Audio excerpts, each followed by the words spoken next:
E aí, pessoal, tudo bem com vocês? Eu espero que sim.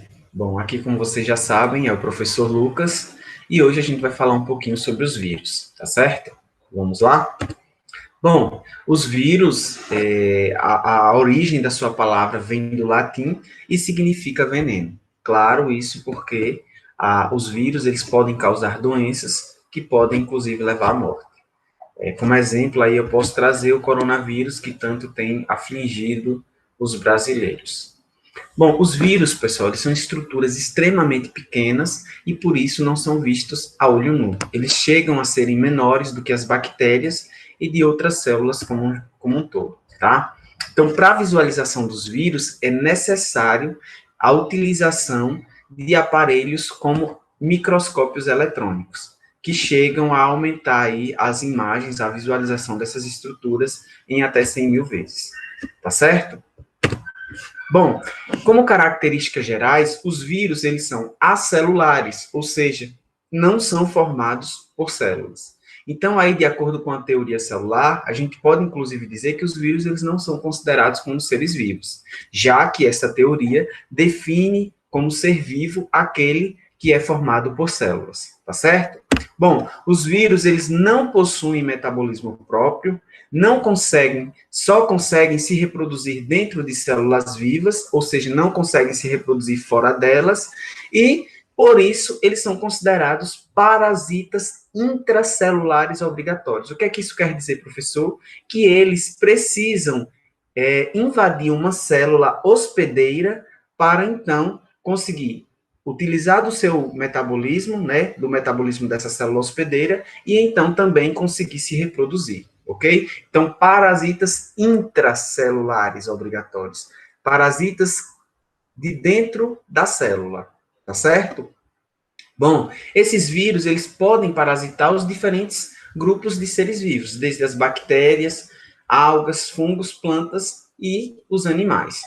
Bom, uma outra característica que esses vírus apresentam é que eles têm apenas um tipo de ácido nucleico. Lembrando que os ácidos nucleicos são o DNA e o RNA. Então, nesse caso, como eles só apresentam um tipo de ácido nucleico, a gente vai ter vírus de RNA e vírus de RNA.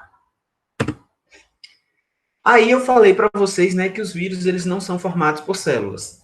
E eles são formados pelo quê, então, professor? Bom, o vírus, pessoal, de forma geral, eles vão apresentar uma estrutura básica, que é formada por uma cápsula de proteínas, como vocês estão vendo aqui na imagem 1, certo? Então, esse vírus aí, ó, essa estrutura aí em marrom, nada mais é do que a cápsula de proteínas. Então, essa cápsula, ela recebe um nome que é chamada de capsídio, ok? Então, cada bolinha dessas aí são as unidades menores, né, de proteínas, que juntas vai formar aí o capsídio. Bom, e a outra estrutura que vai estar presente nesses vírus é o ácido nucleico, né, que eu já falei para vocês que pode ser um ou outro, ou o DNA ou o RNA. Então, esse ácido nucleico, ele vai ficar aí dentro desse capsídio. Pessoal, o conjunto do capsídio junto com o ácido nucleico é chamado de núcleo capsídeo, tá certo? Então, esse vírus que vai apresentar essa estrutura simples, como eu falei aí, formada pelo capsídio e o ácido nucleico, é chamado de vírus nu. Mas a gente também vai apresentar outros grupos de vírus que apresentam uma estrutura extra.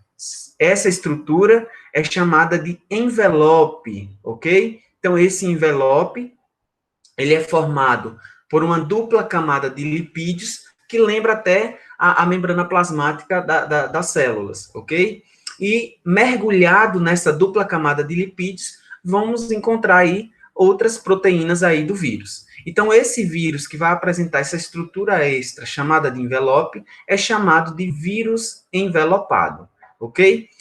Professor, você poderia dar um exemplo de vírus envelopado? O coronavírus, que tanto a gente tem falado, né? Então, o coronavírus, ele tem justamente aí esse envelope, e ali nele vai ter envolto, mergulhado, melhor dizendo, nesse envelope aí, algumas proteínas, né? Inclusive, é através dessas proteínas que o coronavírus, ele vai conseguir se ligar à nossa célula e, então, invadi-la, ok?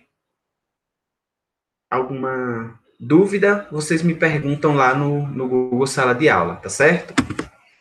Bom, os vírus, pessoal, vão apresentar proteínas extremamente específicas lá no seu capsídeo, né? E até no seu envelope, quando presente. Então, por essas proteínas serem extremamente específicas, elas vão conseguir se ligar somente a determinados tipos de células. Então, de acordo com a especificidade dessa proteína, de acordo com a especificidade com que o vírus consegue se ligar a determinados grupos de seres vivos, eles vão receber diferentes nomes, como bacteriófagos, quando parasitam bactérias, micófagos, quando parasitam fungos, vírus de animais, quando parasitam animais, e vírus de plantas, quando parasitam somente plantas. Aqui eu trago algumas imagens para vocês, por exemplo, aqui, ó, um vírus bacteriófago de bactéria, o clássico. Aqui eu trago um exemplo de vírus de animais, o vírus influenza, né, responsável pela gripe, e aqui eu trago um exemplo de vírus de planta, o vírus do tabaco, ok? Então, resumindo aqui, os vírus, de acordo com a especificidade da sua proteína, que vai parasitar determinado grupo de ser vivo, eles podem ser classificados como bacteriófagos, quando parasitam bactérias, micófagos, quando parasitam fungos, vírus de animais, quando parasitam animais, e vírus de plantas, quando parasitam plantas. Aqui eu trago uma variação de imagens de diferentes vírus, a maioria aqui, vírus que conseguem parasitar animais, e preciso dizer para vocês, pessoal, essa coloração, essas cores aí, nós utilizamos para facilitar a visualização por vocês, tá? Mas os vírus não necessariamente vão apresentar essa coloração. Na verdade, de forma geral, eles são meio que esbranquiçados ou até transparentes.